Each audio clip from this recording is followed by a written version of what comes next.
Bom, dando sequência,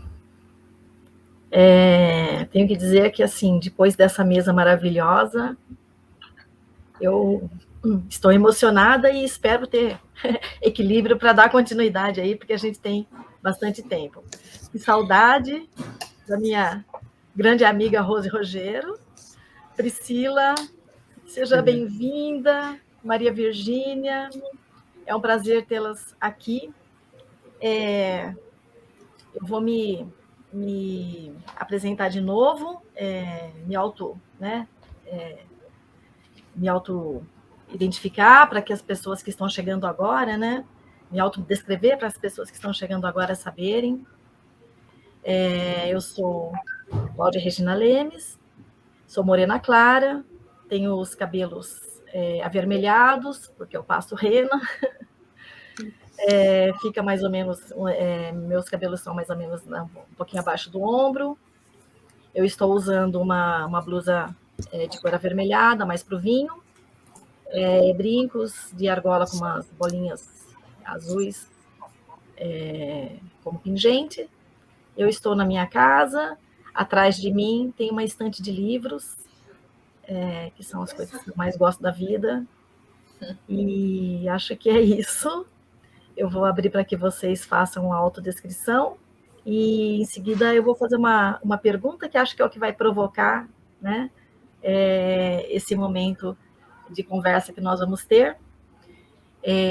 Vocês mesmos se apresentem, né? E aí, então eu vou, acho que podemos começar por ordem alfabética, pode ser? A Priscila poderia começar se apresentando, dando sua autodescrição, e depois eu volto para fazer uma provocação para a gente dar sequência na mesa. Bom, meu nome é Priscila Castro, eu sou parda, eu tenho cabelo crespo, eu estou usando óculos, os meus brincos, porque o meu cabelo está um pouco comprido, são argolas, e eu estou no Rio de Janeiro, na sala da minha mãe, estou com uma parede mostarda, com alguns quadros, e é isso, a descrição. Eu sou professora de física e eu atuo na Universidade Estadual do Norte Fluminense, Darcy Ribeiro.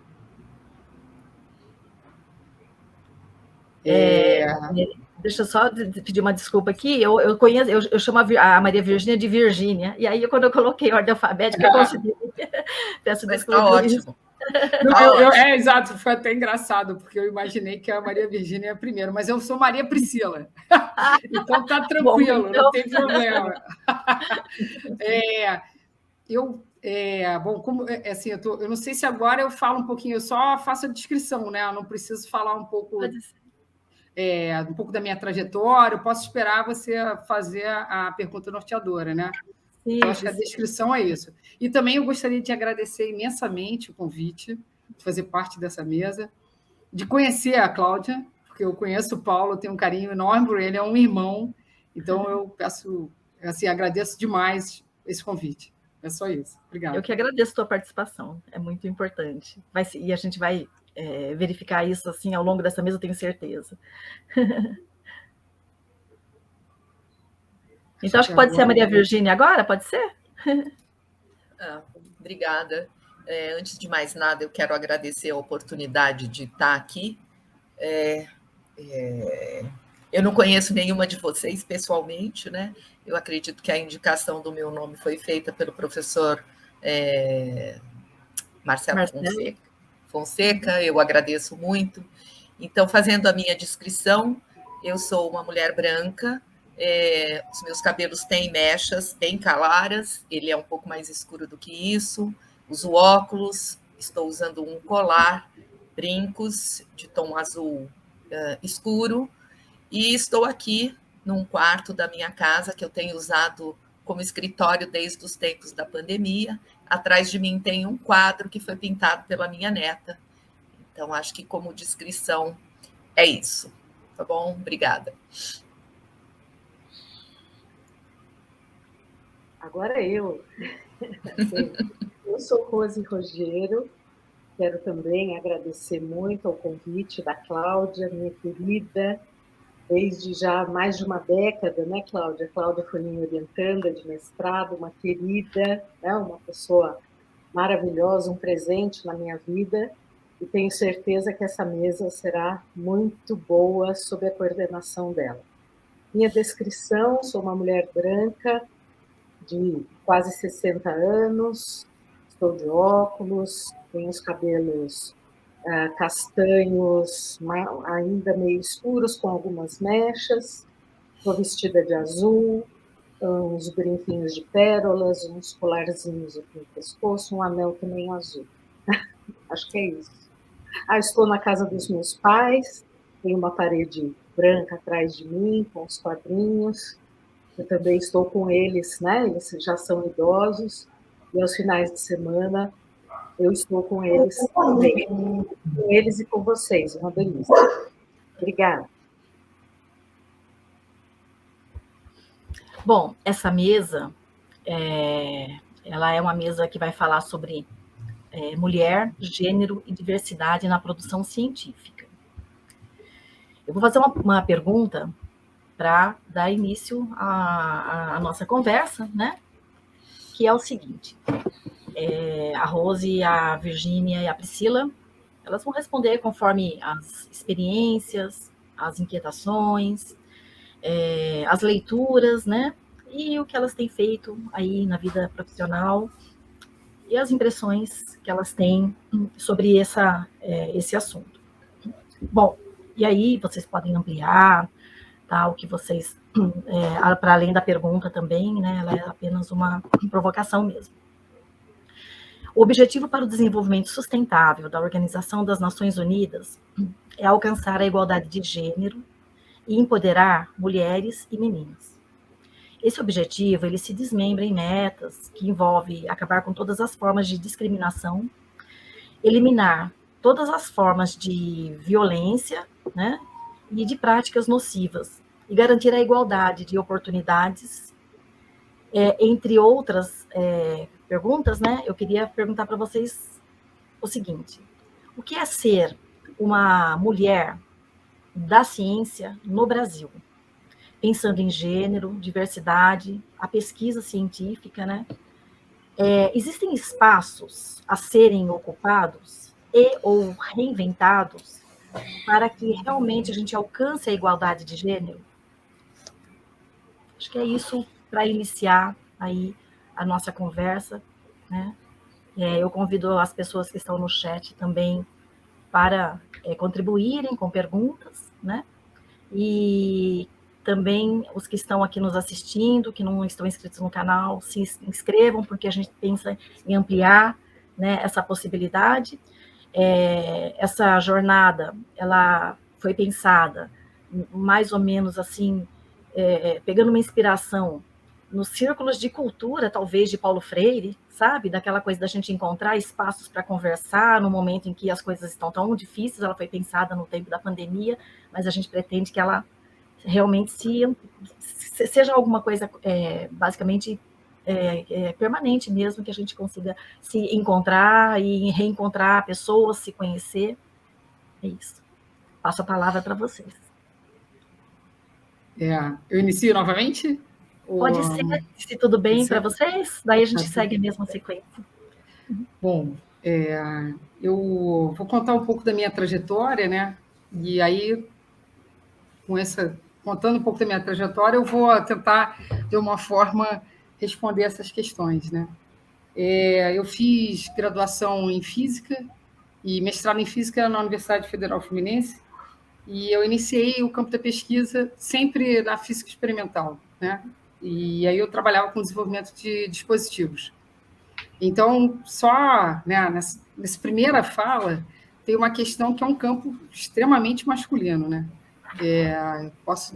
Tanto que, sim, meus orientadores, eu nunca tive a oportunidade de ter orientadores nem de iniciação científica, mestrado, doutorado, e até mesmo supervisor de um estágio de recém-doutor que eu fiz, foram homens, né? Porque o curso de Física ele é predominantemente masculino. Então, no doutorado, eu fui para a Unicamp, e aí eu tive o prazer de encontrar o Paulo, né, um irmão querido demais. Também continuei trabalhando numa pesquisa aplicada, no desenvolvimento também de dispositivos. E aí, em 2004, eu ingressei na Universidade Estadual do Norte Fluminense como professora, no quadro efetivo, né? E aí, o que é legal é que essa universidade, para mim, era um sonho, trabalhar nessa universidade, que foi uma universidade criada pelo Brizola, pelo Darcy Ribeiro e pelo Oscar Niemeyer. E era uma universidade que foi criada num município aqui do Rio de Janeiro, que é Campos Goytacazes. É um município que é extremamente conservador, né? Então a gente já se depara com esse cenário. E, por exemplo, a universidade ela é organizada de uma forma bastante diferente. A gente não tem departamentos, nós temos laboratórios e centros de pesquisa. Ela foi uma universidade criada para realizar pesquisa. E aí eu também me deparo, né, com uma situação que atualmente são 17 professores, apenas 2 mulheres, né? E aí depois eu vou para um estágio de recém-doutor na Holanda, também me deparo no laboratório, eu sou a única mulher. Trabalho no desenvolvimento de dispositivos, uma técnica que eu trabalho, que é a técnica fotoacústica, para monitoramento e também um diagnóstico precoce de doenças a partir da exalação humana. E também um laboratório só de homens, eu a única mulher.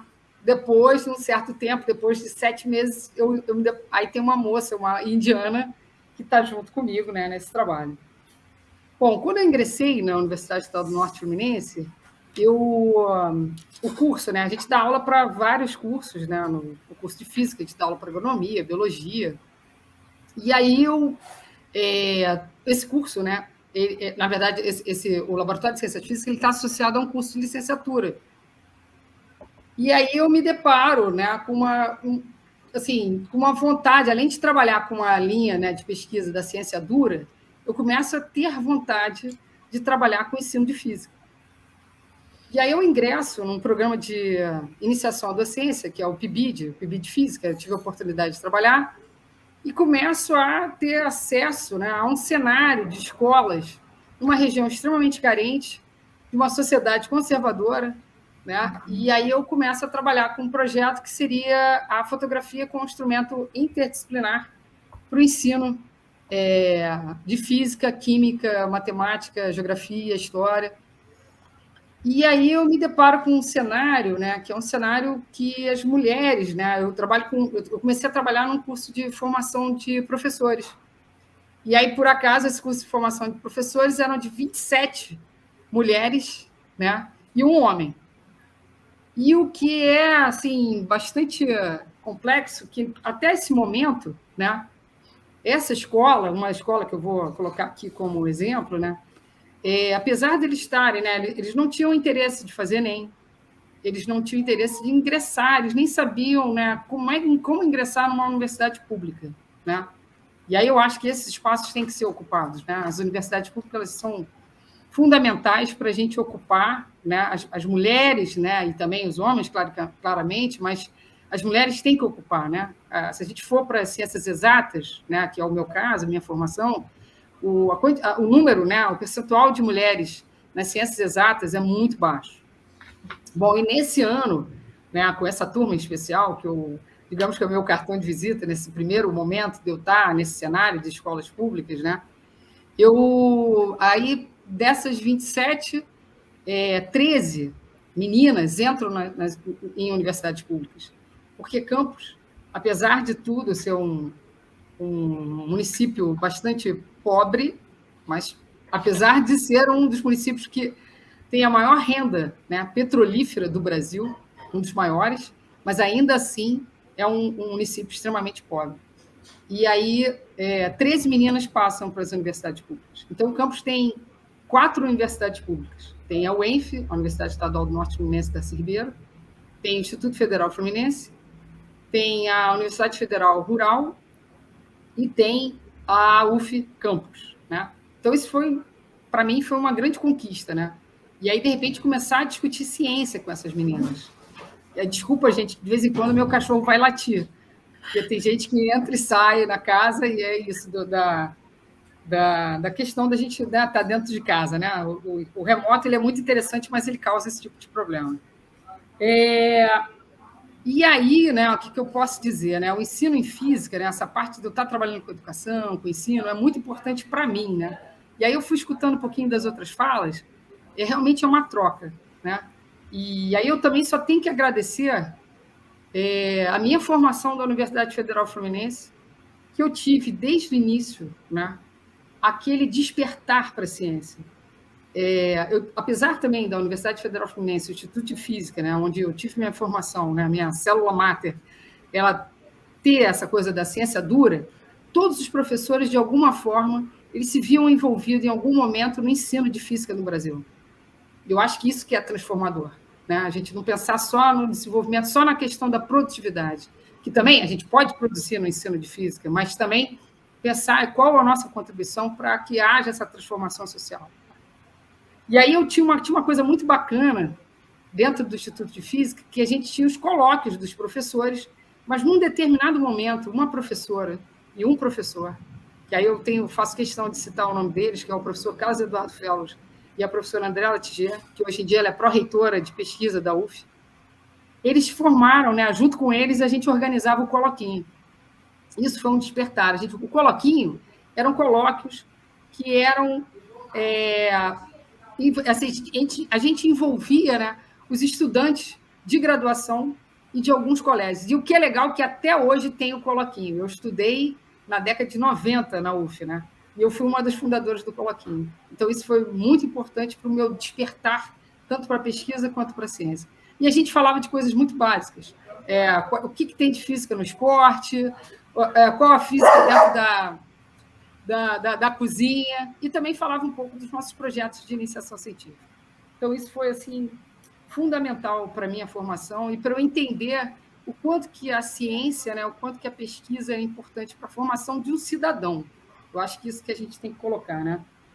Bom, aí eu participei do PIBID durante vários anos, eu faço parte de programas de pós-graduação, que é o Programa de Ciências Naturais, na Universidade Estadual do Norte Fluminense, da Ribeiro, também em duas linhas, uma linha dessa pesquisa de diagnóstico de doenças a partir da exalação humana, e também faço parte da linha de pesquisa e ensino de física. E também faço parte de um programa que eu acho excepcional, excelente, que é o Mestrado Nacional em Ensino de Física, que é associado à Sociedade Brasileira de Física. E aí é muito importante porque a gente está em contato com os professores que estão atuando nas escolas, não só as escolas públicas, mas também as escolas do município de Campos Goytacazes e também da região norte fluminense. Né? Bom, aí, no ano passado, aí eu vou falar de um projeto que tem me empolgado muito, né? Que é um projeto que foi um edital aberto na FAPESP, né? Que é a Fundação de Amparo à Pesquisa aqui do Rio de Janeiro, que é um edital de um programa de meninas e mulheres na ciência. E aí eu encaminhei um projeto que se chama Arduinas, Mulheres no Controle, Meninas no Controle das Ciências Exatas da Terra. Esse projeto, né, não é uma ideia, eu fui inspirada em 2 projetos, na verdade, até 3 projetos, né? Que tem um projeto na UFRJ que é conhecido Tem Menina no Circuito, que é um projeto sensacional, que inclusive ganhou um prêmio internacional agora, que fala sobre o quê, né? Fala das meninas trabalharem com circuitos elétricos. Porque qual que é a questão, né, que eu percebo muito? As meninas têm medo, né? É colocado para elas desde o início que elas não coloca, né, não liga esse equipamento que você pode tomar choque. As meninas, desde a sua infância, elas ganham vassoura, elas ganham fogãozinho, elas ganham panela, enquanto que os meninos ganham autorama, eles ganham... Eu lembro porque eu fui criada com 3 primos, né? Eu tive uma sorte muito grande de ter uma família, que é uma família de classe média, que minha mãe sempre me incentivou a entrar numa universidade e também fazer o que eu queria fazer, né? Então, eu brincava junto com os meus primos, brincava de autorama, eu desmontava, fazia rádio.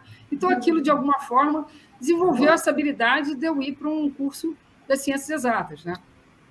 E aí, voltando, né, tem esse projeto que é o Tem Menina no Circuito, que as meninas fazem circuitos elétricos de massinhas, E tem também um outro projeto muito bacana, que é um projeto espanhol, que chama-se No More Matildas. Esse projeto ele é muito bonito, né? Porque ele fala sobre uma questão da invisibilidade da mulher na ciência. Então, ele coloca uma questão, né, que é a seguinte: o que seria do Einstein se ele tivesse nascido mulher? Será que ele teria a mesma visibilidade que ele teve? E aí, esse projeto ele tem livros, né? Ele coloca... É muito legal, eles têm uma produção bibliográfica que fala de mulheres na ciência que, de alguma forma, as contribuições delas foram invisibilizadas. E aí o nome é Matilda, No More Matildas, porque é um efeito de uma mulher chamada Matilda Fleming, que ela escreveu um ensaio sobre a mulher como inventora. E aí, para mim, foi assim, inspirador, né? E aí eu criei esse projeto, que é Arduinos, que a gente trabalha com placas, que são placas de aquisição, são equipamentos que a gente constrói de baixo custo. E a gente trabalha tanto uma introdução à computação, mas também trabalha o empoderamento das meninas nesses equipamentos muito simples, nesses experimentos muito simples de física, que até então elas nunca tinham tido a oportunidade. Infelizmente, esse projeto, eu tenho 9 bolsistas, que é um programa que tem aqui no Rio, chamado Bolsistas Jovens Talentos, e aí é uma bolsa que não é uma bolsa pequena, mas de alguma forma incentiva essas meninas a participarem e a conhecerem, né, a ter esse insecto, né, esse bichinho que começa a perturbar a gente para pensar o que é ciência, aquela curiosidade de entender, né, e aí tem a questão da física, de entender a natureza, né. E aí são 9 bolsistas de Jovens Talentos, são 3 bolsistas de iniciação científica e são 3 bolsistas de treinamento e capacitação técnica, são professores que estão dentro das escolas, que trabalham junto comigo, que, pela minha sorte, alguns são egressos do curso de licenciatura em Física, que é um prazer, né? Uma troca. E eu trabalho com 2 escolas que são escolas periféricas, escolas com uma realidade assim, de uma carência ímpar, escolas que estão dentro de município, que as mulheres sofrem violência doméstica. E, para mim, né, eu tenho a oportunidade de colaborar com uma professora de arte que está dentro desse projeto. Que esse projeto a gente trabalha não só a construção desses experimentos de baixa renda, né, mas também uma discussão de gênero e a importância da mulher na ciência. Então, essa professora de arte, que está trabalhando junto conosco, ela tinha um outro projeto que fala sobre essa questão da violência contra a mulher, que chama-se Maria Não Se Cale, que, para mim, foi uma oportunidade única trabalhar com essa mulher. Bom, e aí vem a pergunta, né, como a gente ocupa esse espaço? Eu acho que é por aí. A partir de políticas públicas que incentivem, né, que de alguma forma despertem, motivem as mulheres, as meninas, principalmente, né? Esse projeto ele está muito no ensino médio, por conta da física, mas foram 19 projetos aprovados no Estado, né? E aí tem diversas áreas, né? Não só a física, mas tem engenharia, ciência da terra. E eu acho que é uma das alternativas, né? A gente pensar em políticas públicas para que a gente motive as meninas a trabalharem, a perceberem que elas também são capazes, né, de estar nesses espaços de ciência, de pesquisa, no Brasil, né, e em vários, eu acho também no município de Campos Goytacazes, que é muito importante. Eu acho que eu falei quase tudo que eu imaginava, né? Bom, o grande problema que eu falo dessa questão das políticas públicas, né? Porque atualmente o que a gente percebe, para finalizar, né, é uma questão que são ações muito individuais. Você percebe que num estado a gente só tem 19 projetos. E mesmo assim a verba foi cortada, né? A gente está vivendo um momento que a ciência, né, ela sofre muito. A gente tem sofrido muito com cortes. Dentro do meu laboratório, por exemplo, a gente teve um projeto aprovado, já em outra linha de pesquisa, né, que, teoricamente, era um grupo de 18 professores que nós entramos nesse projeto. Era um projeto de 1 milhão, nós tivemos um corte que ficou em torno de 600 mil. Então, é muito difícil fazer ciência assim, num cenário que a gente tem um projeto aprovado e, de repente, o projeto sofre corte. Então, é por aí, né? Não sei se eu me perdi um pouco na pergunta, mas eu acho isso. Os espaços eles têm que ser ocupados a partir de projetos, políticas públicas, que a gente consiga cativar, né, as meninas, e claro, que os meninos também, né? Por exemplo, nessas escolas periféricas, na verdade, a perspectiva desses meninos é muito pequena, né? Muitos deles, ao acabar o ensino médio, eles vão trabalhar numa indústria ceramista daqui de Campos Goytacazes. E as meninas ou casam ou viram esteticistas. Então, a gente tem que mudar esse cenário. E aí, para mudar, eu acredito que só com políticas públicas que a gente consiga envolver esses estudantes, né? E que eles tenham um outro futuro, uma outra visão de futuro.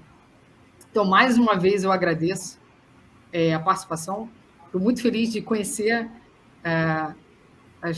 as convidadas, né? E também conhecer a Cláudia.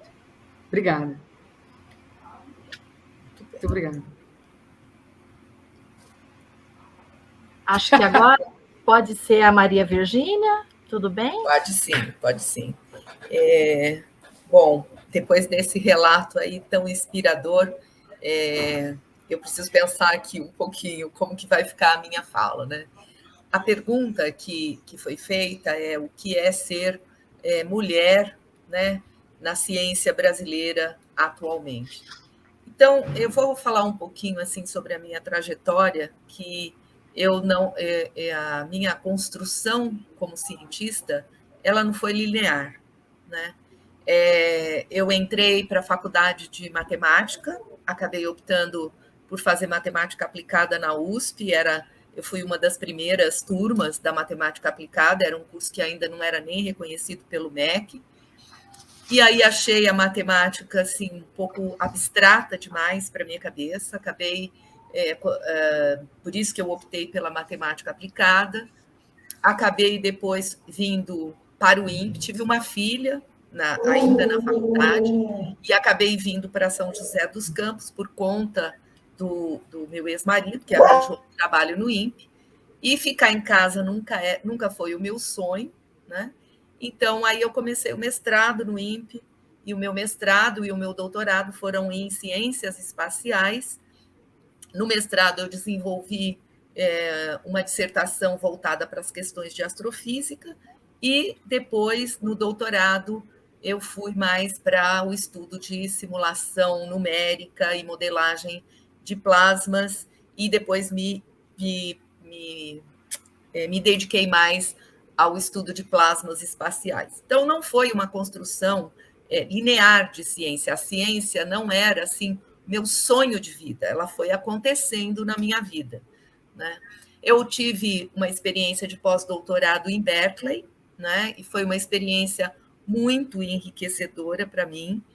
Eu tive um supervisor homem, mas ele era uma graça, ele já estava quase para época para se aposentar, mas ele tinha um entusiasmo pela pesquisa que era feita, que era contagiante a todos os seus alunos. Ele tinha alguns alunos, eu era a única mulher, era mulher latino-americana, né? E estava lá temporariamente, mas eu sempre fui muito bem tratada, nunca tive problema.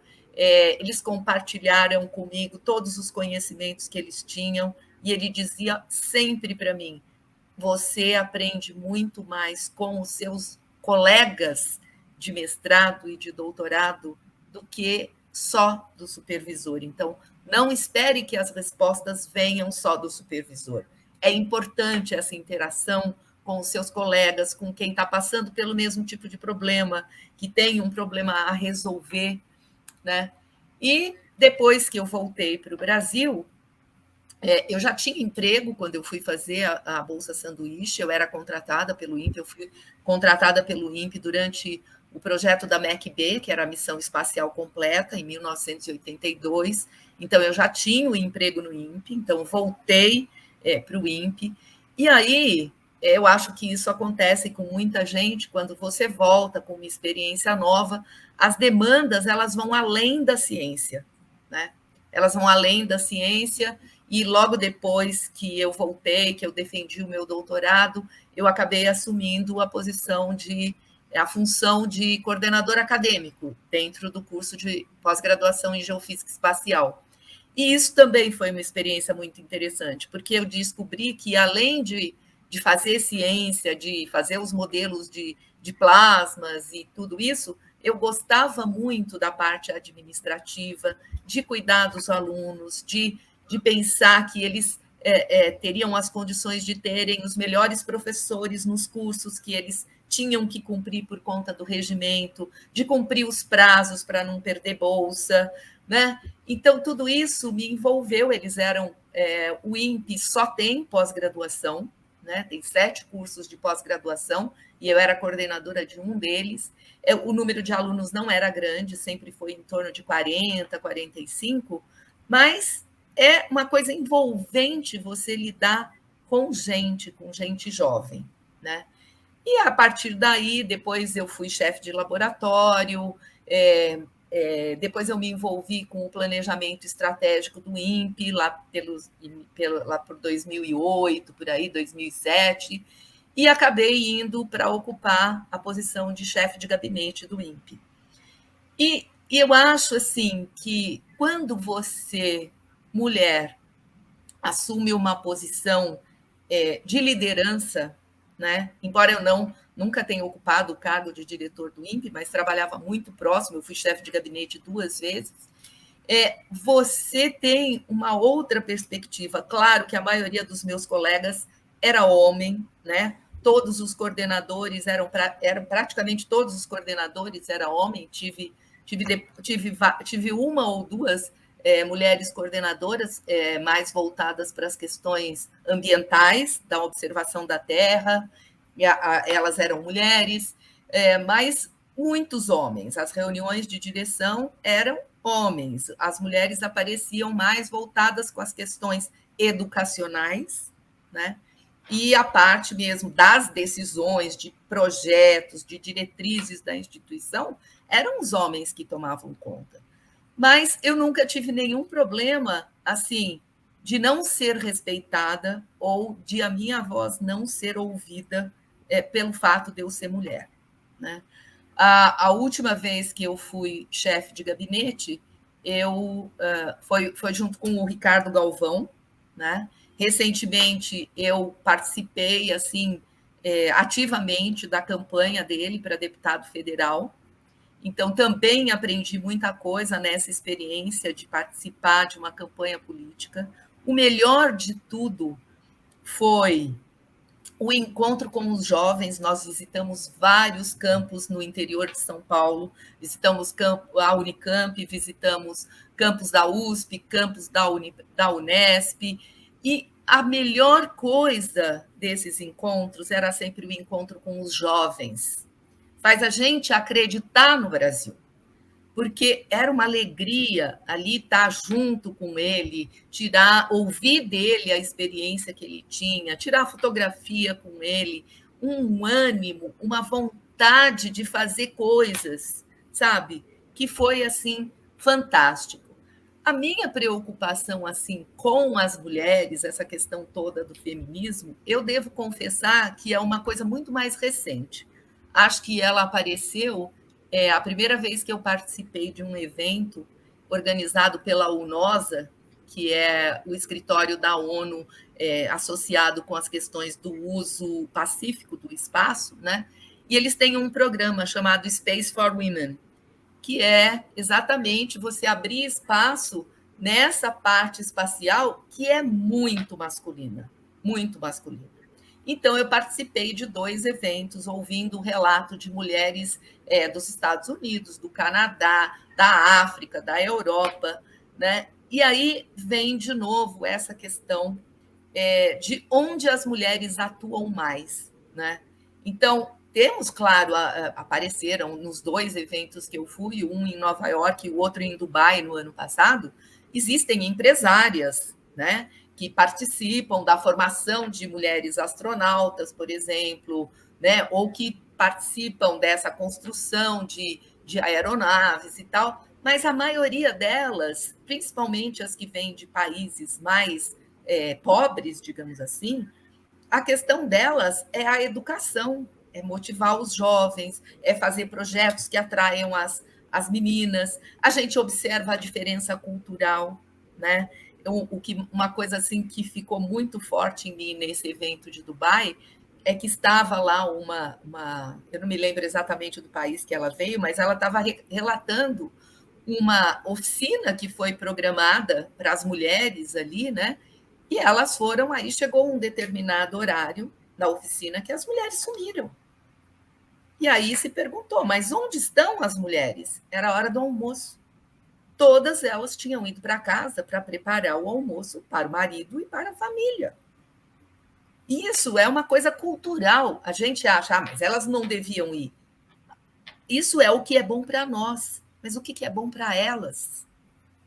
Então, acho que isso é uma questão que às vezes a gente não se dá conta. A gente, às vezes, quer mudar as coisas pensando naquilo que é bom para nós, para o nosso tipo de sociedade. Nós precisamos pensar o que é importante para o outro. Para o outro, para ela, era importante fazer ciência, mas manter o marido e a família feliz também é importante. Então, são coisas que, às vezes, a gente deixa passar um pouco, né? Então, foi aí que eu comecei a prestar um pouco mais atenção nessa questão das mulheres, da importância da presença das mulheres.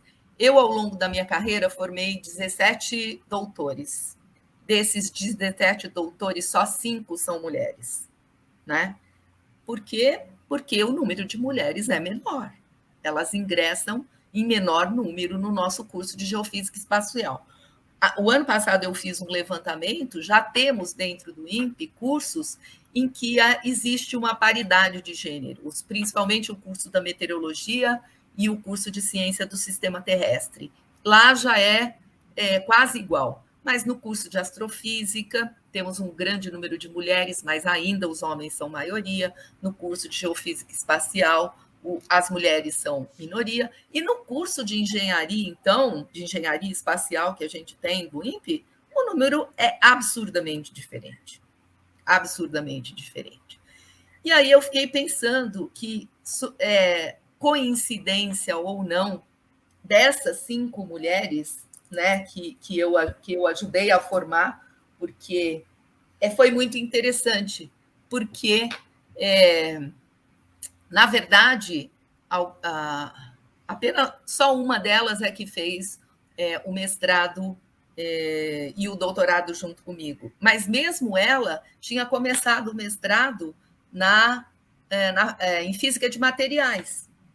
E aí, como o nosso curso de geofísica espacial tinha bolsa, e ela não podia ficar sem bolsa, ela resolveu trocar de área.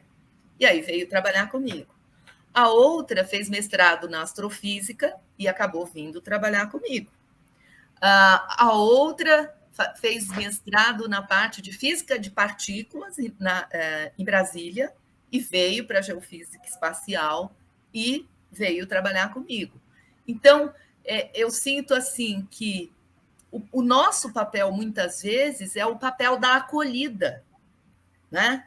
Eu tenho 2 alunas que começaram a fazer o mestrado, eu sempre dei o curso de Física dos Plasmas, então numa época em que ele era obrigatório, atualmente não é mais obrigatório fazer o curso de Física dos Plasmas. E vieram 2 meninas, e elas se formaram aqui na região, né? Então não vieram de uma escola considerada top, né? E todo mundo falava, você vai ter dificuldade, vai fazer o curso de Física dos Plasmas, e ela é dura e tal. E eu, na primeira aula, disse para elas, vocês estão aqui, se vocês tiverem condições de aprender, vocês não vão ter nenhum problema. E hoje são 2 pesquisadoras brilhantes, sem emprego, diga-se de passagem, até hoje, mas são pesquisadoras brilhantes, né? Então, eu acho que muitas e muitas vezes o nosso papel é o da acolhida. É o da acolhida. É importante a gente saber ouvir, e eu acho que as mulheres em posição de mando, elas têm muito essa característica. Elas precisam desenvolver essa característica. Se elas não tiverem, as mulheres no entorno vão sofrer, né? Então, acho que esses espaços é que precisam ser ocupados. A responsabilidade de você estar em uma posição de comando sendo mulher é, assim, muito, muito, muito grande. Eu já fiz parte do CA de Geociências do CNPq, é uma tarefa difícil. Você vê projetos que chegam lá, todos eles têm mérito. Muitos projetos precisam de 10 mil reais, vêm daquelas cidadezinhas pequenininhas, lá do Nordeste, mas, claro, a competitividade é alta. Mas se eles não tiverem aqueles 10 mil reais, a pesquisa deles vai parar.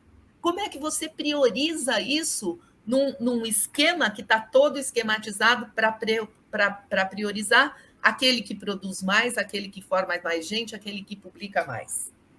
Então, eu concordo com a Priscila que é preciso, sim, ter políticas públicas específicas. Precisa pensar na mulher que é mãe ao longo do seu doutorado, ou que é mãe ao longo do seu período de avaliação na universidade. Eu tenho, uma das minhas ex-alunas passou por isso, ela teve filho, na hora da avaliação, é claro, não adianta a gente tampar o sol com a peneira. Quando você tem filho pequeno, a sua produtividade diminui. Então, isso tem que ser considerado na hora da avaliação. A avaliação é uma coisa assim que virou receitinha de bolo. Você conta o número de publicações, você conta o número de pessoas formadas, você conta o tempo de formado, e aí você atribui. É só isso que faz de uma pessoa um pesquisador, uma cientista ou um cientista? Não é só isso que faz. Não é só isso que faz. Eu sinto muito, mas eu não posso concordar com isso. Então, eu acho assim que ao longo da minha vida, além da parte acadêmica, da parte de produção científica, de formação de pessoal, foi muito importante para mim ter essa visão de como funciona o sistema de ciência e tecnologia no Brasil, né? Então, claro, as mulheres ainda precisam ocupar muitos espaços, as mulheres precisam ter um comportamento que não seja simplesmente a reprodução do comportamento masculino quando elas assumem um papel de liderança ou de poder de decisão, né? Agora, quanto à dificuldade de ser cientista no Brasil hoje, eu acho que ela é igual, independente do gênero que você tem.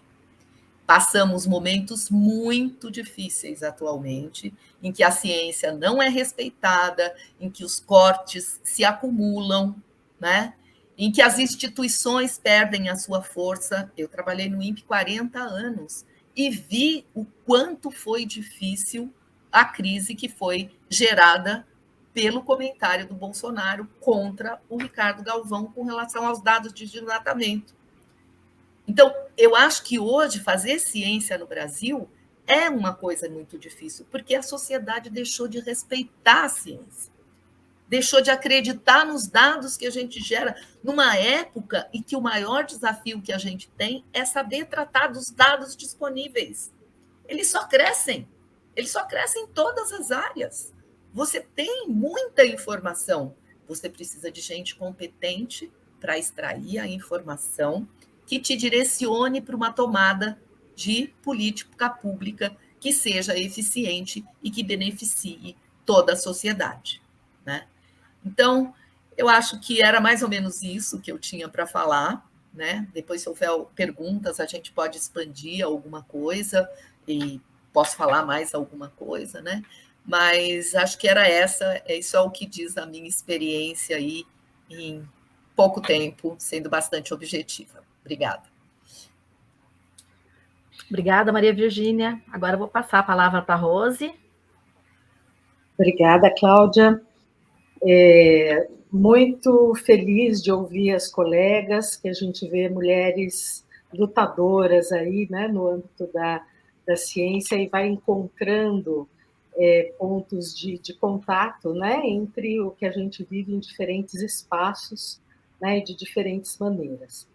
Eu tenho uma história de vida um pouco diferente, né? Apesar da minha apresentação de mulher branca e tal, enfim, eu venho de uma classe média baixa, eu sou a mais velha de 8 filhos, minha mãe foi babá, meu pai, minha mãe ainda viva, né? Mas foi babá, meu pai eletricista, né? Minha mãe estudou até o quarto ano primário, antigo quarto ano primário, meu pai até o sexto ano, né? Mas o meu pai tinha uma...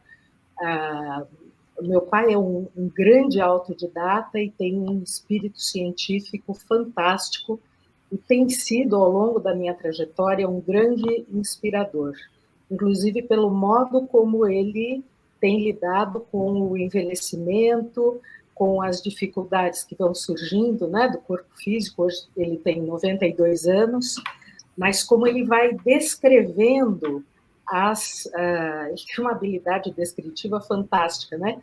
E ele vai descrevendo aí o que ele sente, como ele acha que pode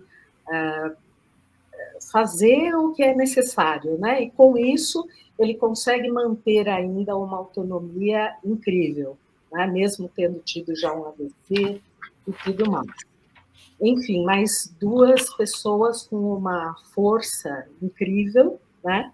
O meu pai é filho de imigrantes, o pai italiano, a mãe espanhola, muito pobres, que vieram fugindo das situações dos seus países e adolescentes. Minha avó fugiu de casa aos 14 anos, da Espanha, e o meu avô fugiu da Itália aos 18, né?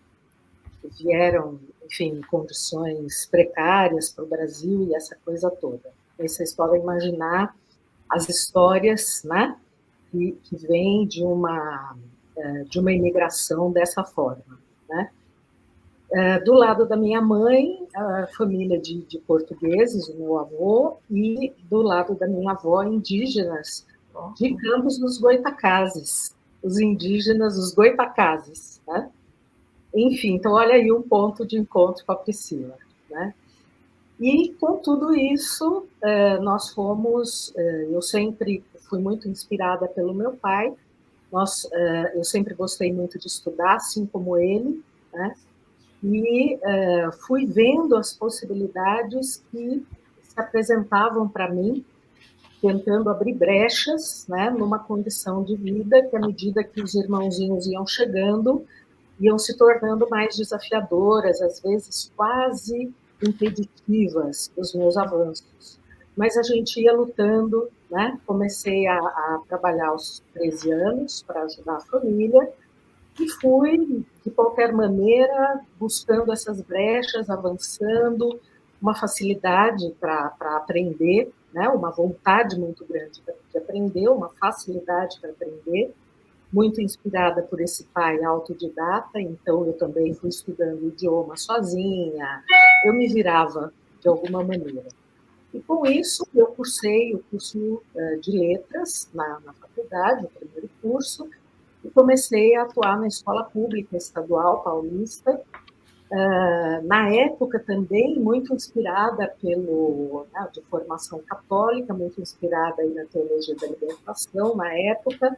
Então eu tinha toda aquela questão da opção pelos pobres e eu me senti absolutamente feliz de trabalhar, de alfabetizar, porque apesar de eu ser professora do hoje Fundamental 2 e do ensino médio, eu já percebia que eu precisava alfabetizar os meus alunos, né? Eles chegavam, eu trabalhei em escolas, então era preciso pular o esgoto a céu aberto, né, para entrar na escola e lecionar.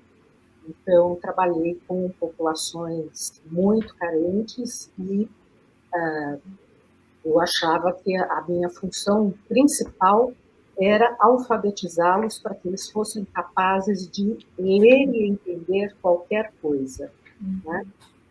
Porque se isso acontecesse, né, e trabalhávamos, já tínhamos uma perspectiva muito interdisciplinar, né? Eu sempre fui muito inquieta, então eu buscava esse contato com os colegas, eu queria que os meus alunos aprendessem a ler e interpretar um problema de matemática, um texto de ciência, qualquer tipo de texto, né? Eles precisavam ser capazes disso.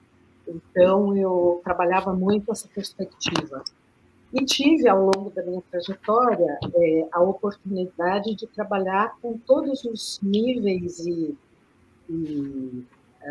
aspectos aí da educação, modalidades, né? E trabalhei num tempo um pouco menor, foi com deficientes, mas mesmo assim tive uma experiência muito rica, muito interessante, e fui avançando, né? Cursei pedagogia depois, porque me interessava e as pessoas me chamavam muito para contribuir de alguma forma para a gestão. De alguma maneira, eu exercia uma liderança junto aos colegas, aos alunos, nessa busca de produzir novos projetos, algo que pudesse criar alternativas, né, para aquelas comunidades em que nós trabalhávamos, né? Numa época em que faltava tudo na escola, né? Papel higiênico, giz, profissionais. Então, não foram poucas as ocasiões em que eu também participei, né? Para chamar a comunidade e em busca de uma perspectiva de igualdade social, que é algo que eu ainda acredito como um horizonte utópico, mas que eu acho que é importante que esteja presente para nós. Eu também participei muitas vezes de fazer a faxina na escola, junto com mães de alunos, com alunos, para que nós tivéssemos o direito de trabalhar e estudar num lugar limpo, né? Então, acho que muitas pessoas, a gente recebia muitas críticas, porque diziam, você é professora, você não é faxineira, você não é paga para ser faxineira. E eu dizia, bom, mas eu sou uma professora que preciso olhar o ser humano como um todo. E a gente precisa ter o direito, né, de pensar, de estudar, de se sentir à vontade e confortável num lugar limpo, né, para poder explorar possibilidades de pensamento, de criatividade, enfim. Então, isso sempre esteve muito presente na minha vida.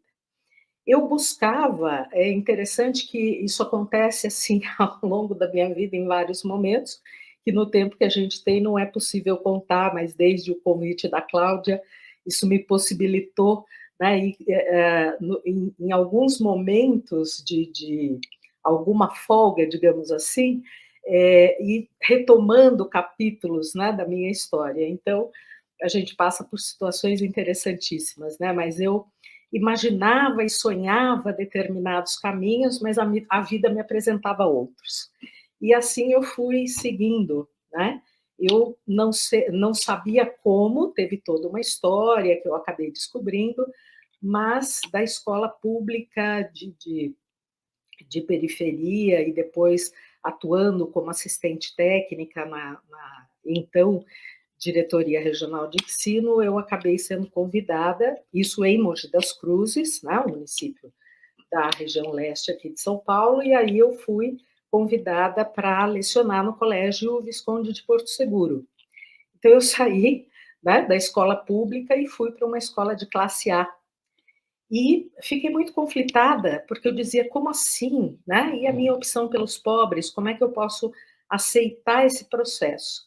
Mas, ao mesmo tempo, eu era uma pessoa muito curiosa, sempre com um interesse muito grande pelo ser humano, e eu achava que era uma oportunidade também única de conhecer uma outra dimensão da sociedade, né? E pude descobrir, foi um lugar em que eu também aprendi muitas coisas sobre as classes socioeconômicas mais abastadas, e algo que me ensinou que o critério socioeconômico ele é importante, mas ele não é o principal, ele não é o fundamental. Ele é muito importante, volto a repetir, mas ele não é o fundamental, né? Os meus alunos do Porto Seguro tinham as mesmas dificuldades de aprendizado, né, que alunos da escola pública de periferia. Mesmo tipo de dificuldade. Tinham contextos socioculturais diferentes, mas os processos de aprendizagem muito parecidos, ainda que a gente pudesse, enfim, trabalhar aí com esses diferentes cenários. Assim como eu encontrei crianças, jovens de periferia malnutridos, eu também encontrei crianças e jovens da escola de elite malnutridos, né? Malnutridos, carentes afetivamente, com todos os problemas que a gente encontra num cenário diferente e socioeconomicamente menos favorecido. Bom, em seguida, eu tive a oportunidade de ir para o ensino superior, né? Eram situações assim que elas vinham ao meu encontro e eu então, com aquela minha curiosidade de aprender mais e mais, e sempre a língua portuguesa me levando daqui e dali, língua portuguesa, redação e literatura, eu fui convidada para lecionar na ESPM, a Escola Superior de Propaganda e Marketing, ali trabalhando também na gestão, depois na FAAP, na Faculdade de Artes Plásticas, onde eu pude me envolver mais com artes plásticas, desenho industrial e arquitetura. Interessante que aí a arquitetura me trouxe uma outra dimensão, e eu, aos 13 anos, quando comecei a trabalhar, comecei num escritório de arquitetura, né, cuidando das contas, como se fosse uma office girl, né, cuidando das contas do escritório e tal, mas eu também fazia os arquivos para os arquitetos, que eram também professores, né, os arquitetos do escritório. Então, eu tive um contato muito formativo com a arte. Naquele momento, ainda muito intuitivo, mas que foi se ampliando aí ao longo do tempo, né? Com a literatura no curso de letras, depois retomando nesses cursos superiores, onde eu tive a oportunidade de trabalhar, depois da FAAP, aí lecionando em diversos cursos e eu sempre pensando na formação de professores. Quando é que eu vou poder trabalhar com a formação de professores? Porque eu via uma necessidade imensa nesse sentido, sobretudo com os professores da escola pública. Nisso fui convidada para trabalhar na Universidade Brás Cubas, aqui em Mogi, e topei, né, com a formação de professores. Então, eu vim, né? Eu vou saindo de um lugar para outro sempre com essas inquietações, né? Como a Cláudia dizia, que inquietações acompanham vocês? Se tem uma pessoa inquieta, esta se chama Rose Rogero. Costumo dizer para os meus orientandos que eu sou uma mulher permanentemente em crise, né? Sempre com muitas inquietações e questões sobre o ser humano. Então, vim participar da formação de professores, justamente naquela época em que a LDB passou a exigir o ensino superior, então, muita gente já formada, muitas mulheres, centenas de mulheres. Então, tive a oportunidade de trabalhar com centenas de mulheres que, naquele momento histórico, inclusive algumas que tinham sido minhas colegas do fundamental, do ensino médio, que não fizeram ensino superior e que estavam na sala de aula com uma visão muito estreita da vida. Tinham, ou estreita do ponto de vista desse mundão que estava se abrindo em outros aspectos, né, da vida, mas que tinham sido mães, esposas, mães, professoras em meio período, quando isso era possível, ou muitas delas também já dobrando, triplicando o seu trabalho para contribuir, ou para, mais do que contribuir, né? A gente vê muitas mães solo, né? No magistério, dando conta de uma vida bastante desafiadora. Quando eu estava na SPM, eu ingressei no mestrado, né? Antes disso, até, quando eu estava na escola pública, eu ingressei no mestrado em Linguística, e uma das minhas professoras disse, Rose, você pode continuar conosco, né? Mas eu vejo um potencial tão forte seu no âmbito da filosofia e da história da educação, da política, que eu acho que você devia ir para o programa ali ao lado, vai conversar com eles. E eu fui, não naquele momento exatamente, mas quando lecionava Naquele momento havia uma crise econômica e não havia bolsas disponíveis, e eu, como docente da escola pública, não tinha outra condição no momento, a menos que eu tivesse bolsa. Fui para na época da ESPM, foi possível retomar esse projeto, e aí eu fui fazer o mestrado, depois o doutorado. Então, quando vim trabalhar com a formação de professores em Mogi, não só da pedagogia, mas também das licenciaturas, eu já estava no doutorado, na PUC, em História, Política e Sociedade. Trabalhando com o quê?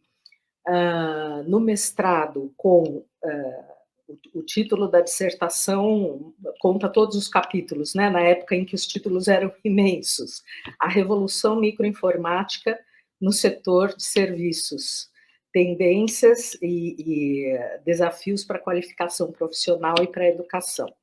Eu tinha uma preocupação muito grande com a formação profissional dos jovens, sobretudo os jovens de baixa renda, mas não apenas eles, porque aí, como eu já havia conhecido também o outro lado, né, o da formação dos jovens de alta renda, de classe média alta, classe alta, então essas relações de classe também permeavam aí as minhas reflexões. Fui continuando, né, meus estudos. Logo que eu finalizei o doutorado, fui convidada para lecionar no mestrado, que era ainda o primeiro mestrado nessa universidade.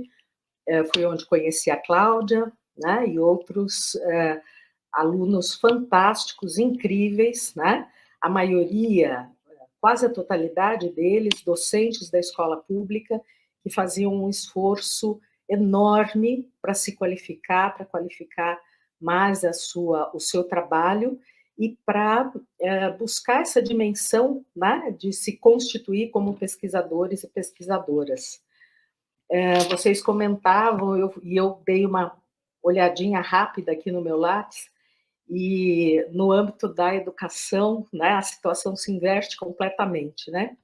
Então, eu tenho 42 mestres já formados, sendo 34 mulheres, né? E 11 doutorados, sendo 8 mulheres, né? Entre elas, muitas, e entre eles também, mulheres e homens negros, vários deles. Então, numa luta bastante significativa e que vem, sobretudo, dos anos 2000 para cá, né? Essa população encontrando espaços. Então, vocês sabem, na educação, muita gente da educação, contei minha história pessoal, porque a maioria de nós tem exatamente esse percurso, né? Vem das classes populares, vê na educação uma possibilidade de ascensão social, né? E essa ascensão social, apesar dos baixos salários, etc., ela só pode se dar por meio de estudo, né? De estudo e, de algum modo, a gente vai avançando na carreira, né? Uma grande maioria na escola pública, que apesar de muitas contradições, também tem melhorado nos últimos anos, sobretudo a partir dos financiamentos do Fundef e principalmente do Fundeb, né? Que a gente precisa também estar de olho, porque o novo Fundeb, ele aparentemente garante muita coisa, mas há muito dele que ainda não está regulamentado, e a gente corre riscos enormes de perdas gigantescas na educação básica, né? Bom, algum tempo depois da minha participação no mestrado da UBC, que era um mestrado multidisciplinar em semiótica, tecnologias de informação e educação, eu fui para o mestrado e doutorado em educação da Uninove. E gostei bastante da perspectiva ali, da política institucional, porque apesar de todas as contradições que a gente também encontra nas instituições privadas no Brasil, várias políticas públicas têm contribuído para que essas instituições se qualifiquem de alguma maneira, né? E a Uninove tem uma política muito interessante de bolsas integrais para mestrado e doutorado, em todas as áreas em que ela participa, né, em que ela tem programas de mestrado e doutorado, se não me engano, hoje são 22 programas. A educação é um programa pioneiro ali, né? O nosso BPGE tem nota 5 na CAPES, e a Uninove oferta essas bolsas favorecendo o que na política institucional é chamada de fator público. Então, todos os professores de educação básica na escola pública que queiram participar, né, do mestrado e doutorado da instituição, têm ali a oportunidade de fazê-lo com bolsa integral da instituição e com a possibilidade de ter a bolsa ProSUP no âmbito do doutorado, né? Apesar dos cortes, ainda restam algumas. Poucas, mas ainda temos, né? Eu vejo, ontem ainda participava de uma banca, ontem de manhã, de uma banca com uma colega da PUC, de uma orientanda que ela revela muito, refletimos muito sobre isso, né? Nessa banca, ela revela muito quem é o professor da educação básica hoje no Brasil, e aí eu entro num aspecto político, social, que também fala não só das minhas experiências, mas também das minhas inquietações, né? A maioria são, então, mulheres que vêm ou de classes baixas ou de classe média baixa, vê na educação uma possibilidade de ascensão social, luta tremendamente quando quer chegar a um mestrado, a um doutorado. Todas as pesquisas que eu tenho acompanhado e que mostram os perfis de qualificação, a gente vê que são mulheres, a grande maioria mulheres, com 2, 3, 4 pós-graduações, né? Então, em busca de uma qualificação, em busca de um empoderamento, em busca de uma qualificação do seu trabalho, mas numa sociedade que, além de negar a mulher cientista, além de dar pouca atenção às ciências humanas e sociais, nega, né, praticamente impede, sobretudo nos últimos anos, a voz das professoras, né? Então, só para a gente citar uma pequena questão, né, dar uma pequena amostra, durante a pandemia, nós ouvíamos inúmeros especialistas, inclusive a respeito da educação, mas, sobretudo, especialistas da psicologia, da medicina, né, da saúde mental, etc. E professores, raríssimos. À exceção daqueles que já são intelectuais públicos conhecidos, bem presentes na mídia, nós não ouvimos os profissionais da escola.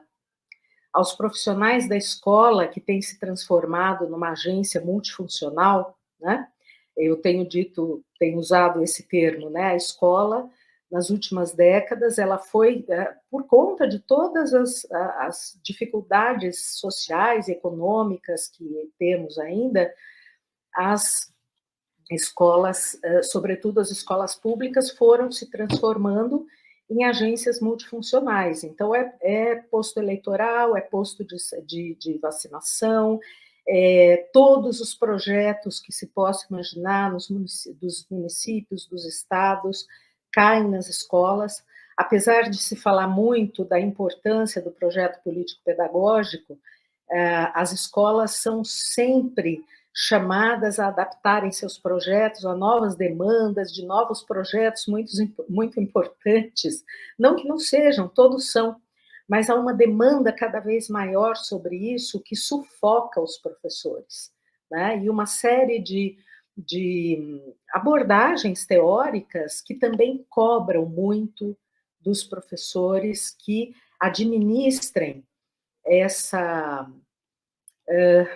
lógica, né? É uma nova gestão pública dentro da sala de aula, cobrando procedimentos, com uma avaliação também muito produtivista, num cenário um pouco diferente do que acontece conosco, né, no âmbito da ciência, dessa lógica contábil, né, ela também está presente na educação básica, mas de uma forma, a meu ver, ainda mais perversa.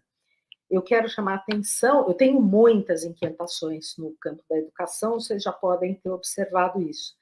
Uma das que mais me preocupa nesse momento é sobre a educação infantil, creche, né, a primeiríssima infância, que também tem sido muito tratada na base dos números, né, com uma lógica de privatização mal feita, né, que ela começa numa perspectiva que me parece até muito interessante, parece a muitos pesquisadores, muito interessante, porque ela sai da assistência social, ingressa na educação, traz toda um rol de instituições que já cuidavam dessa primeira infância há décadas, né?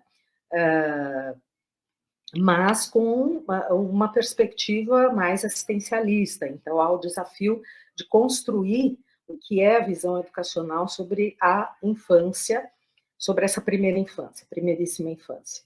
Mas, junto com isso, tendo em vista que o Estado não dá conta, parece não dar conta, apesar do financiamento da educação, né, dos 25% dos municípios, estados, 18% do governo federal, né, que se pretende que avance e tudo mais, o Estado não tem dado conta de um atendimento adequado nas creches, as chamadas creches próprias, né, os centros de educação infantil próprios, e aí abre-se para grupos os mais diversos, e a gente vê, inclusive, uma tendência muito forte, e a gente tem procurado, inclusive, denunciar, entre aspas, isso por meio das pesquisas, né? Há uma invasão de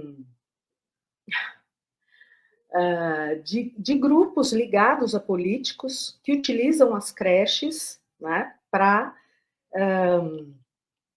colocar essas comunidades sob cabresto, né, numa uma nova forma de feudalismo, né, dividindo, reorganizando os territórios, né, dessas pessoas. E aí, muitas creches, junto com isso, um processo de judicialização também na educação, né, em que muitas vagas são concedidas por ser um direito da criança, mas com muitas vezes as piores condições possíveis, porque as creches ficam superlotadas, muitas vezes sem condições de atender adequadamente as crianças, sobrecarregando os profissionais, né? E as pessoas acham que a política é fantástica porque ela está atendendo, está melhorando a vida das populações, só que essas crianças são vistas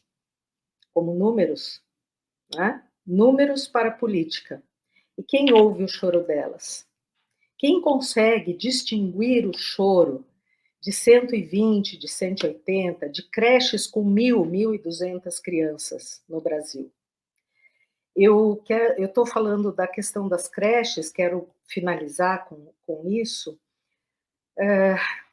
para falar, né, de inquietações, dessa experiência e do que eu acho que pode ir em direção ao que a gente possa chamar de reinvenção, que, para além do que as colegas já colocaram sobre as possibilidades de respeito e desrespeito que a gente vive, eu acho que no âmbito da educação a gente tem uma pirâmide invertida, né? Nós temos na educação infantil e fundamental um número maior de mulheres, né? Esmagadoramente feminino, mais de 90% de mulheres, e quando você chega na pós-graduação, doutorado e tal, isso se inverte absolutamente. E, contraditoriamente, e acho que não, muito mais por uma questão enraizada culturalmente, há pessoas maravilhosas, mas há um predomínio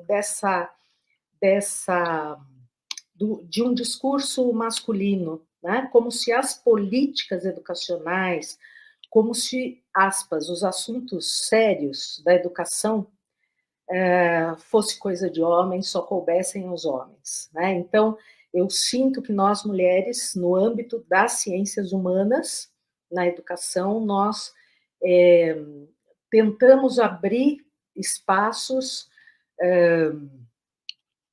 precisamos ser enfáticas, né? Precisamos ser enfáticas e, ao mesmo tempo, cuidadosas, né? E aí, certamente, todos que nos ouvem entendem o que eu quero dizer com isso, né? O tempo todo. Mas precisamos cuidar não só das crianças, né? As crianças pequenas em creches em condições ruins, algumas até deploráveis mesmo, né? Eu acho que é inviável se pensar em creches com atendendo 1.200 crianças, né? Isso me remete um pouco àquela imagem das fábricas de pets, né? Que a gente já viu na televisão e fica horrorizado. Para mim, isso tem a ver com a educação infantil, com creches com mais de 1.000 crianças, porque os profissionais não conseguem ouvir, distinguir o choro e fazer um atendimento de desenvolvimento. Eu não gosto de falar, hoje está muito em moda falar em atendimento humanizado, eu não gosto dessa palavra, né? Ou sabemos que estamos lidando com o ser humano e estamos cuidando do seu desenvolvimento integral, né? Ou se estamos falando em humanização, é como se estivéssemos lidando com objetos que, se conseguirmos fazer um bom trabalho, serão humanizados. Mas eu acho que nós estamos objetificando as crianças, né? Tornando as crianças efetivamente números. E essas crianças que estão, apesar de toda a boa vontade, de todo o esforço de muitos, milhares de educadores pelo Brasil afora, as nossas vozes não têm sido ouvidas, né? Nós temos sido, como todos sabem, né, demonizados como pessoas que fazemos um discurso de esquerda, ideológico, etc., né? Então, se fazemos isso, a nossa voz não deve ser ouvida. E se a nossa voz não é ouvida, nós não conseguimos fazer um atendimento, questionar à altura o atendimento das crianças. E todas essas crianças na creche, elas significam mulheres que trabalham e que necessitam desse atendimento. E que, ao não poderem dar um atendimento adequado aos seus filhos, ficam mais uma vez, sob mais um ponto de vista, desatendidas, né? E com consequências que a gente ainda não consegue imaginar de médio e longo prazo, né? Então, quando Cláudia fala em gênero, diversidade, pluralidade, é uma luta permanente, que não pode nos abandonar, de jeito nenhum, né? E sobre a reinvenção, mais do que nunca, né? A gente vê, recentemente, além da academia, eu fui convidada para assumir a direção estratégica de um instituto, o Instituto Magno, né, ligado ao Colégio Magno, com um foco muito grande, né, nas primeiras conversas que tivemos, de empoderamento de meninas, né? Eu já tive a oportunidade de trabalhar com política para a juventude aqui na cidade e eu fiquei muito feliz, muito honrada por esse convite, né? Porque à medida que as frentes de luta, de atuação, que as brechas vão se abrindo, seja como cientista, seja como professora, seja como gestora, seja como parceira, a gente está lá, né, tentando inspirar as pessoas e pensar junto em soluções para um mundo que está difícil, mas a gente acredita que outro mundo é possível. Obrigada, gente.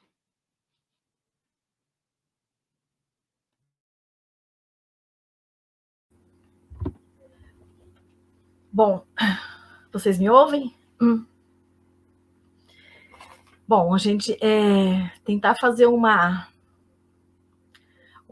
fechamento, né, dessas 3 falas tão potentes, tão importantes, é um desafio para mim. Eu notei algumas coisas aqui, tem bastante contribuição no chat, né? Mas eu vou tentar ver se a gente tem 5 minutinhos ainda. Eu vou ver se eu consigo fechar e depois ainda eu tento dar um tempinho para cada uma fazer uma consideração final, tá bom? Bom, nós temos aqui, eu percebi assim que existe uma intersecção, né? Algumas intersecções e algumas diferenças, né? Nessas mesas, né? Nessas 3 mulheres que estão aqui. E isso, para mim, e eu acho que para todos que estão nos ouvindo, é infinitamente rico, porque afinal nós somos, né, um país que tem uma diversidade imensa. E eu aprendi com a Rose, enquanto era mestranda, que a gente conhece, e isso daí é uma coisa que eu trago para mim, espero não me emocionar agora, porque é difícil, né? Mas eu vou tentar. Que a gente conhece as pessoas a partir de suas histórias.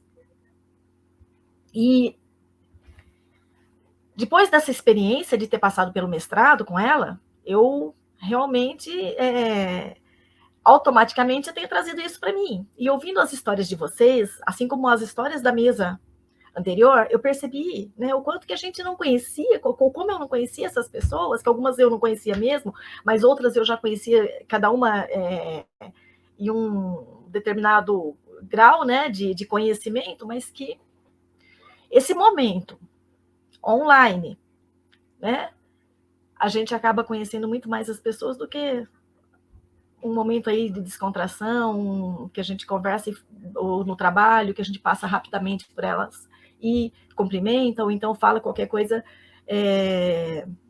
compartilha qualquer coisa assim do cotidiano.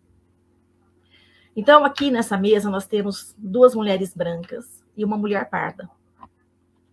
Uma mulher que é da área de humanas e 2 mulheres da área de exatas. 2 mulheres que vieram da classe média e uma mulher que veio da classe média baixa.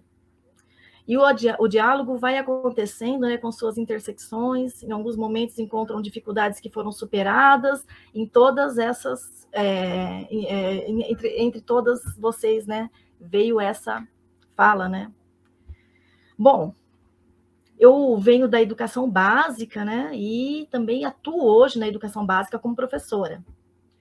E eu vejo uma coisa que foi colocada aqui, que realmente, né, na educação básica, eu trabalho com meninas, né? Muitas meninas, e é assim, um dado que eu acho muito importante, inclusive acho que merece uma pesquisa, né?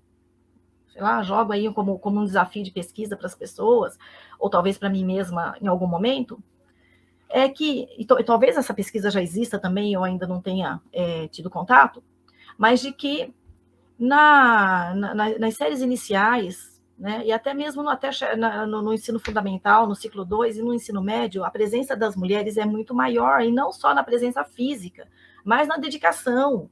São elas que querem entregar os trabalhos, são elas que se preocupam um pouco mais com as notas do que os meninos. Enfim, elas são muito mais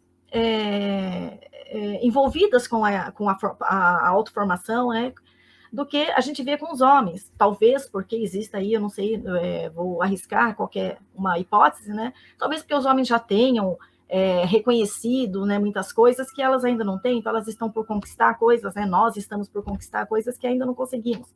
Talvez seja isso, é só uma hipótese precária, né, que eu estou acabando de pensar agora. Mas, quando chega lá na educação superior, então em determinadas formações, a gente percebe, primeira coisa, que vai reduzindo o número de mulheres, vão reduzindo os números de acessos, e mais, se de repente numa sala, eu me formei sempre na área, já estou na minha 3ª graduação, sempre me formando na área de cursos formados mais para a área de humanos, então eu sempre tive muitas mulheres, né, nas minhas salas de aula comigo, a minha colega, né, mas se de repente tem 1 ou 2 homens, eles são reverenciados de um jeito diferente por serem homens, né? Então é aquela coisa estrutural mesmo, né? Que fala assim, não, lá chama ele porque ele é o único homem no meio de 20, 30 mulheres e algumas vezes as oportunidades são melhores para ele. Bom, aí eu venho pensando na Priscila, né, que ela trouxe para a gente que na infância ela teve acesso a brinquedos porque ela pegava dos primos, né? Mas ela teve acesso a brinquedos que deram oportunidade para ela fazer escolhas, né? Porque eu acho que é muito importante nesse momento, né? E a Rose fala aí da creche, da educação infantil. Esse momento é um momento em que você vai fazer escolhas que talvez, né? Você vai ter oportunidade de escolher entre uma coisa e outra, uma área ou outra, né? A coisa começa ali, né? Mas a gente vive numa sociedade que, por exemplo, né, para exemplificar, se você entra, isso daí não é para uma classe social, não é para todas as classes, né? Você entra numa loja de brinquedo, existe a seção das meninas e a seção dos meninos. E na seção das meninas, você vai encontrar bonecas, vai encontrar carrinhos de bebê, enfim, essas coisas todas, e inclusive, bonecas e bebê. Hoje eu fico até assustada a ver umas bonequinhas que elas são parecidas um bebê de verdade mesmo, assim, chega a ser até assustador. E as meninas são incentivadas a terem essas bonecas, muitas vezes pelos pais, e levam até na escola, algumas vezes, para poder continuar brincando ali dentro da escola com essas bonequinhas. Enquanto que na área, na seção onde que está lá designado para os meninos, você encontra quebra-cabeça, encontra carros, tratores e brinquedos nesse nível, né?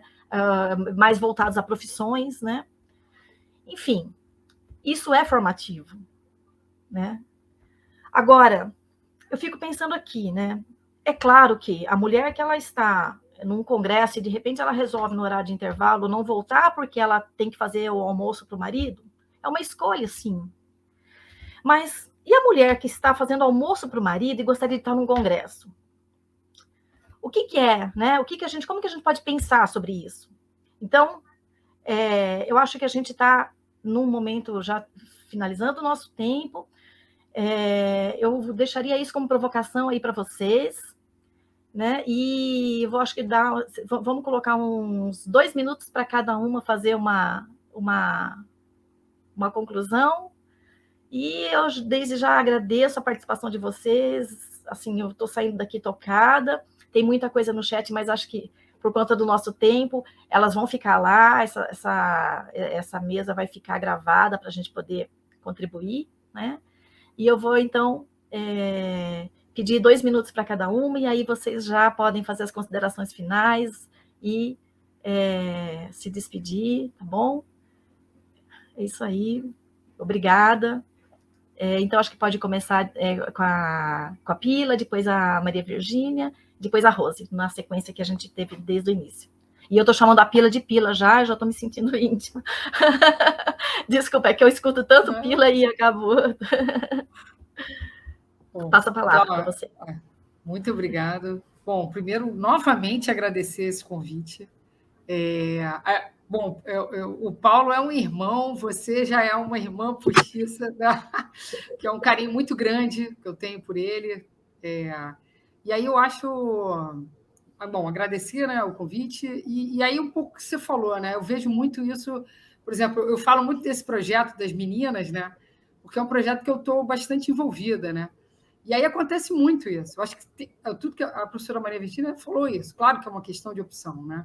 Mas tem momentos que a menina quer estar com a gente no colégio, mas, de repente, ela tem que cuidar do irmão mais novo, ela tem que ajudar a mãe a cuidar do avô, né? Isso não acontece com o menino. Então, assim, é uma questão realmente de políticas públicas, que é uma região muito pobre, a mãe tem que sair para trabalhar, entendeu? Então, assim, não é um assunto que realmente é bastante complexo, que uma forma da gente solucionar não é uma forma muito simples, né? Mas é isso, acontece. Eu acho que isso é muito triste quando você vê a menina querendo trabalhar e não consegue, ou mesmo ela quer entrar numa universidade, mas a mãe fala, não, eu preciso de você estar dentro de casa. Então, isso é muito ruim. Então, é por aí, né? A gente tem que mudar isso, né? Espero que domingo a gente consiga. Muito obrigada.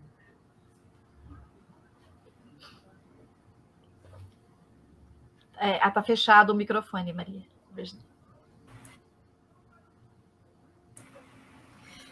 Eu também gostaria de agradecer a oportunidade de participar, né? Eu confesso que a linguagem, às vezes, que eu uso é um pouco diferente da usada pela Priscila, que está tão acostumada a lidar com as meninas, os projetos e tal, e eu talvez tenha sido mais direta na minha fala. A gente percebe muito isso, a diferença da linguagem. Eu ouvi um pouco da sessão anterior, e eu tenho muita dificuldade de usar essa linguagem toda das coisas sociais porque não faz parte da minha história, né? Quem vai para a parte de exatas tem uma linguagem mais direta, mais sucinta, mais de fatos, né? E tal. Então, é uma experiência nova para mim, essa de estar aqui hoje. Mas foi muito enriquecedor ouvir o relato de vocês duas e também a sua intervenção, Cláudia. Você foi uma excelente mediadora e deu oportunidade para todas falarem. E essa questão de opção, né, por que a menina tem que voltar para casa e cuidar do irmão e o menino não tem, eu acho que nós todas, mulheres, deveríamos nos fazer esta pergunta. Por quê? Porque ainda hoje a maior responsabilidade da educação dos filhos é das mulheres. Não adianta a gente tampar o sol com a peneira. É a mulher a mais prejudicada nas questões, por exemplo, os estudos mostram isso da pandemia, porque as mulheres que ficaram em casa, elas não conseguiam a concentração necessária para fazer a pesquisa, porque o trabalho doméstico era na maior parte delas, o trabalho com os filhos, principalmente os pequenos, era delas. Então, nós também temos que nos fazer perguntas. Por que educamos os meninos de uma maneira diferente das meninas? Né? Então, eu acho que isso é uma provocação. Isso é uma provocação. Porque é a cultura que está aí. Como é que você muda a cultura de um povo? É trabalho de anos, gente. É trabalho de anos. E a gente está observando a seguinte situação. Construir alguma coisa leva anos. Destruir é um instante. Então, nós todas temos que estar muito conscientes de todos esses problemas que estamos vivendo e fazer a nossa parte, né? Eu acho que isso é o mais importante. A gente tem que agir, né? Temos que agir no momento em que as coisas acontecem. Um dos motivos que eu fui trabalhar com a campanha do Galvão foi porque eu estava me sentindo omissa com a situação toda à minha volta. E eu acho que a omissão é um ato de conivência. Então, se você não concorda, a omissão não é permitida. Você tem que fazer alguma coisa. Essa é a minha consideração final. Muito obrigada. Ai, gente, que coisa boa ouvir vocês, né? Eu fui ouvindo desde o início, com muita alegria pelas trajetórias da Priscila, da Virgínia, lindas trajetórias, a da Cláudia, que fez uma pesquisa, pena que não temos oportunidade aqui de tratar ainda daquele tema, que continua atualíssimo. E foi quando mesmo, Cláudia, que você defendeu? Em 99. 99, continua atualíssima. Infelizmente, a violência doméstica sobre a criança continua ainda muito presente, a pandemia acentuou isso.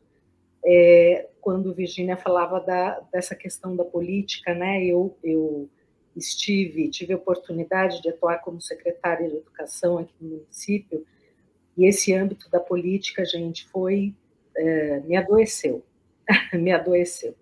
porque eu tinha muita dificuldade de lidar com o fato das pessoas saberem o que era necessário, mas o necessário ficava depois dos interesses relativos às pesquisas de aprovação, né? Então, esses tempos e modos da política, como elas têm funcionado atualmente, elas são bastante desafiadoras mesmo, mas eu concordo muito com a Virgínia, a gente não pode se omitir, né? E na minha fala eu terminei dizendo que eu acredito que um outro mundo é possível e acredito mesmo. Haja o que houver a partir de domingo, nós, mulheres, temos muito, muito, muito trabalho pela frente, né? Seja com mais oportunidade, seja com menos. Nós temos muito trabalho pela frente. E eu espero que a gente possa mesmo se dar as mãos, mulheres da ciência, mulheres das artes, mulheres de todas as situações, mulheres das ruas, que a gente possa estar junto e ajudar na mudança necessária. A gente tem força para isso, eu acho que sim. Obrigada, Cláudia, obrigada, Virgínia, obrigada, Priscila. Que delícia estar com vocês, conhecer vocês. Obrigada. Obrigada, Cláudia. Bom, então a gente vai encerrar essa mesa. Eu agradeço novamente, Priscila, Rose e Maria Virgínia. Eu só preciso retificar uma coisa. Eu defendi o mestrado em 2009. Nossa, deu um branco aqui, né? Em 2009. Errei por 10 anos. Mas é isso. E então a gente vai agora para o intervalo, né? Que é o horário de almoço. E a gente retorna às 2h com a mesa que eu estarei mediando com a professora Maíse. Agradeço muito de coração vocês todas e um bom final de sábado para vocês. Boa eleição ali, tudo de bom no domingo. Muita sorte para a gente. Obrigada.